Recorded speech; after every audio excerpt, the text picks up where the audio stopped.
Better shake your booties for black girl nerds. So, in the film, the relationship between Anisha and Alicia is very complicated. You know, one made it out of the hood, and one got stuck. Can you speak to their relationship and what it represents in African American communities?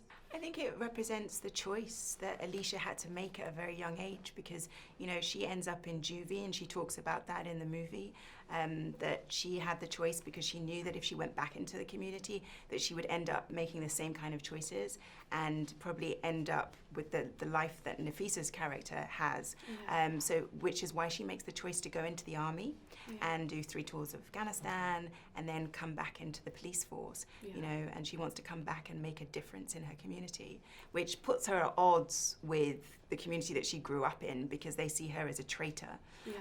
But ultimately what she's trying to do is to serve them as well as be part of, you know, the police force that she's chosen to join. And that's another thing I noted, that oftentimes when people work within systems, they're labeled an Uncle Tom or selling out, but there are different ways to do things. Have there ever been times in your life where you work the system or work within systems and people responded to you as if you were an Uncle Tom or someone who sold out? I mean, I've always been an actress, so I've been acting since I was 9 years old. So I've never been in a structure like that. I haven't had that experience. But I can definitely empathize and understand, and you know, I did a hell of a lot of research to understand what it must feel like for Alicia. But I hope that people will come away from watching this movie and be inspired by the fact that it is possible to be black and blue, and that's why, you know, the title encapsulates all of that nobody should have to make the choice between the two, and it is possible to serve both communities and be faithful and loyal to both.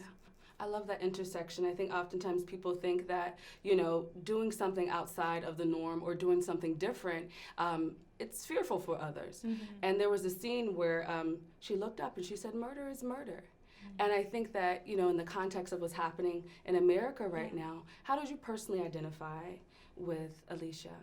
Well, I think that's a beautiful thing that she says, murder is a murder, because it's all about the simplicity and making things uncomplicated and just bringing it down to the human level, because basically that's it. You know, we're all human beings and there is a right and a wrong, and we all know that fundamentally, and it's about treading the right path, right? And sometimes that is hard and it does bring us into conflict with other people, but we know in our gut what is right, you know, and that's what I think is so wonderful about Alicia and what I loved playing about her, because she is so full of moral conviction and she is willing to stand up and put her life on the line for what she believes. What was your favorite scene in this movie?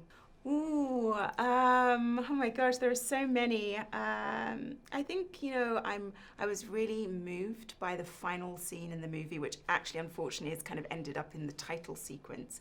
But it's just a moment where Alicia is driving through the community where she grew up in, and she does a kind of thumbs up to these young girls that she sees on the streets playing, and it's just a really inspirational moment of her saying, you know, enjoy life, and I'm a positive image of what a black female policewoman can look like. I loved that.